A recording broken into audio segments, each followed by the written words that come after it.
we're going to be going over the heart anatomy, the structures, and the blood flow of the heart. So this is our heart.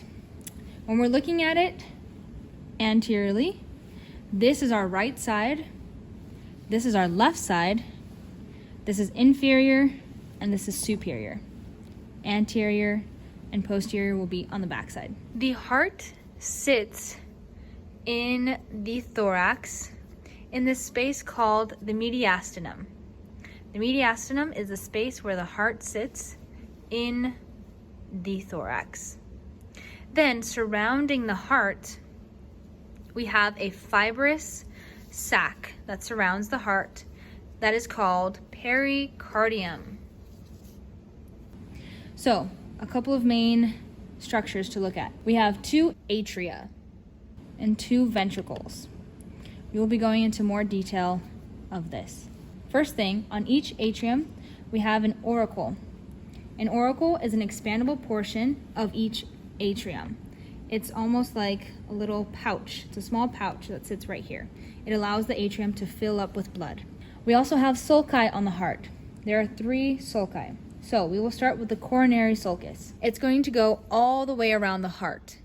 So this is our right side and our left side of the heart, coronary sulcus. We start here, and now we're gonna keep going around the heart. So here where my thumb is going, keep going, coronary sulcus. We're gonna keep going around until we come back to the front, coronary sulcus. So it's like a groove that goes all the way around the heart. Then in between our ventricles, right here, this is our anterior interventricular sulcus. Now if we turn the heart on the posterior side, like this, and inferior here, we will see this area right here. This is our posterior interventricular sulcus. Now we will move on to internal heart anatomy. So we will start here on our right atrium. I'm going to open this up to see inside. This here is our right atrium, this space right here. Now, our right atrium has the superior vena cava. So this right here is our superior vena cava coming into the right atrium. And then we also have an inferior vena cava that you can see in here. This right here is our inferior vena cava. So it shoots up into the atrium, and this is our inferior vena cava and our superior vena cava. The coronary sinus is on the bottom of the heart. So this right here is our coronary sinus. And then the opening to this sinus is inside our right atrium. So if we open this up here, looking inside our right atrium, number 83 in there. So it's next to, this is our inferior vena cava, next to it is the opening to our coronary sinus. Then we have our pectinate muscles. Our pectinate muscles are inside our atrium. So if we open this, these right here are our pectinate muscles. Pectinate muscles, once they start becoming smooth, this area right here, this area is our crista terminalis. You can see how the pectinate muscles, little rough edges, start becoming smooth, and then this whole area in here of the atrium becomes really smooth.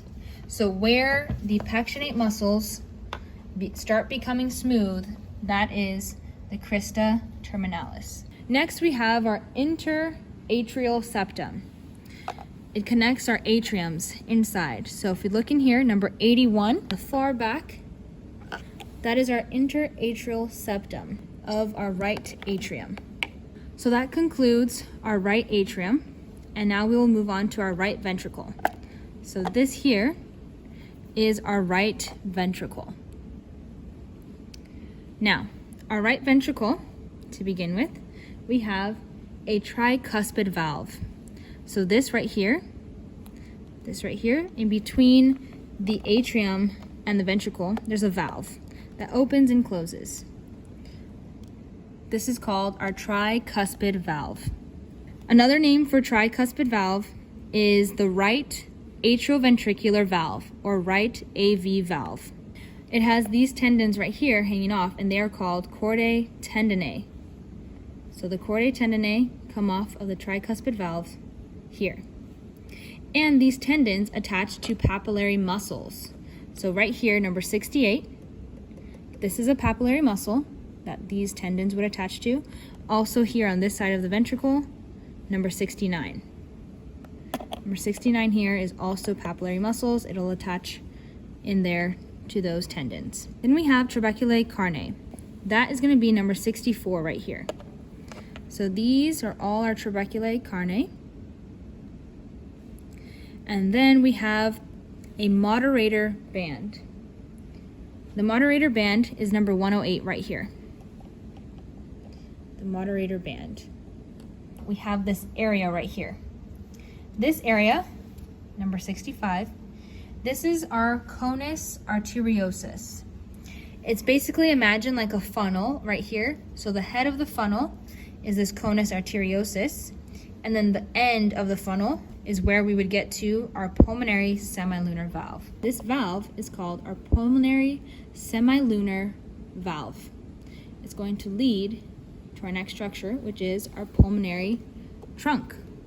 This right here is our pulmonary trunk. Our pulmonary trunk, on the end of it, will have pulmonary arteries. This right here is one pulmonary artery, and on the other side here is the other pulmonary artery.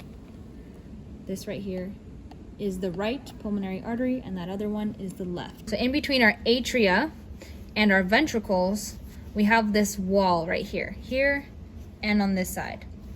So this wall right here is called atrioventricular septum. We have it on the right side and also on the left. Atrioventricular septum, this wall right here.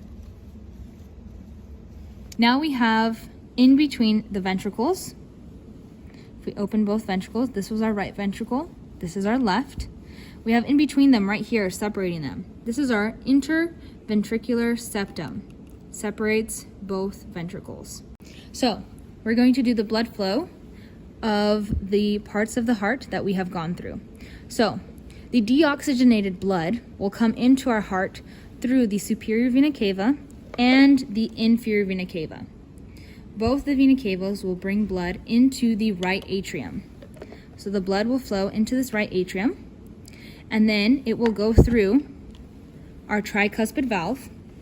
The valve will control how much blood comes through into this right ventricle. From the right ventricle, it'll go up here into our pulmonary semilunar valve. The valve will control how much goes into our pulmonary trunk. And from our pulmonary trunk, it will go out the pulmonary arteries, which was, we have our left pulmonary artery here and our right pulmonary artery here. These arteries will take the blood out to the lungs to get oxygenated before it comes back into the heart. So the blood comes back into the heart, the oxygenated blood comes back into the heart through our pulmonary veins. So if we turn the heart on the posterior side here, this is our right side and this is our left side. So we have here pulmonary veins. So our pulmonary veins, and we have the right pulmonary veins. We have a right superior pulmonary vein, right inferior pulmonary vein, and on the left side, we have a left superior pulmonary vein and a left inferior pulmonary vein. It'll come through the pulmonary veins into our left atrium. This here is our left atrium. Our left atrium will then send the blood into our left ventricle. The blood will pass through this valve here. This valve, the name is now called bicuspid valve, as opposed to the right side that was tricuspid. Our bicuspid valve here, another name for it, is our left atrioventricular valve, or our left AV valve. Same thing as our right valve, we have here these tendons. These are the chordae tendineae, and these attach to papillary muscles. So number 77 here and number 76 here. These are all papillary muscles. So the blood will come in from the left atrium through the bicuspid valve into our left ventricle. Then it will come up and go through here. This here is our aortic semilunar valve. So the blood will go in through this aortic semilunar valve, which controls how much blood goes into the ascending aorta, and then it goes to the aortic arch, and then it goes down the descending aorta. Now, all of this oxygenated blood will get pumped to the rest of our body before it comes back into the heart as deoxygenated blood through the superior and inferior vena cava. That is why our left side of the heart is bigger than our right side, because our left side is pumping blood to the whole body, while the right side is only pumping blood to our lungs. Okay, so we have now coronary arteries. The coronary arteries surround the heart like this. So we have a left and a right coronary artery. This side here, where number 23 is pointing, this is our right coronary artery. Comes around and it's in between our right atrium and right ventricle. It comes out of the aorta. So the aorta right here, ascending aorta, we have the artery come out right here, the right coronary artery. And this artery, it shoots posteriorly. So if we turn this posteriorly, we can see here, follow it along right here. This artery right here is called posterior interventricular branch artery. So the right coronary artery turns into this posterior interventricular branch artery, this red. The same thing for the left. Our left coronary artery is actually right in here. This is our left coronary artery. It also comes right here underneath our left atrium. It's also in between our left atrium and left ventricle. So our left coronary artery comes around this way, and it comes around the front of the heart. So once it comes here on the front of the heart, it is called the anterior interventricular branch artery.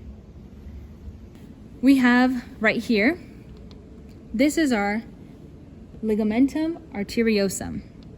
Our ligamentum arteriosum is a fibrous band that connects the pulmonary trunk to the aortic arch. All of these structures that we went over make up the heart.